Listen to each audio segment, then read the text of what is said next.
তোমরা কি জানো, দেউল উৎসব শুরু হয় শুধু রাধাকৃষ্ণের প্রেমের রং দিয়ে নয়, এর মধ্যে লুকিয়ে আছে মহাদেবের ক্রোধের অগ্নি। একদিন দেবী দুর্গার মা মেনকা দেবী কৈলাসে গেলেন। তখন দেবরা চিন্তা তাকে খুব অপমান করেন। এই অপমানের কথা শোনেন দেবাদিদেব মহাদেব। এই অপমানের কথা সহ্য করতে না পেরে মহাদেবের চোখ থেকে নির্গত হয় ভয়ঙ্কর এক ক্রোধ অগ্নি। এই ক্রোধ অগ্নি সমুদ্রদেবের কাছে সাকার রূপ নেয়, জলধর রূপে। কিন্তু অসুরগুরু শুক্লাচার্যের প্রভাবে তার মনে জন্ম নেয় অসুরত্ব। জলধর নিজের পরিচয় জানত না। সে স্বয়ং মহাদেবের ক্রোধের অগ্নি থেকে জন্ম নিলেও তার ভালো লেগে যায় দেবী দুর্গাকে। সে পরমেশ্বর রূপ সম্পর্কে অবগত হওয়ার পরেও দেবীকে নিজের করে পাওয়ার চেষ্টায় উন্মাদ হয়ে ওঠে। তারপর সে আক্রমণ করে অমরাবতী।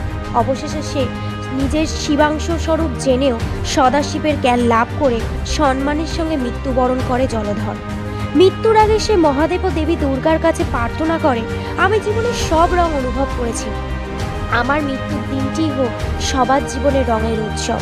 জলধরের জীবনের এই শেষ ইচ্ছা অনুযায়ী সমস্ত মানুষের জীবনের নানা রঙের অনুভূতি স্বরূপ এই দিনটি দোল উৎসব পালন করা হয়।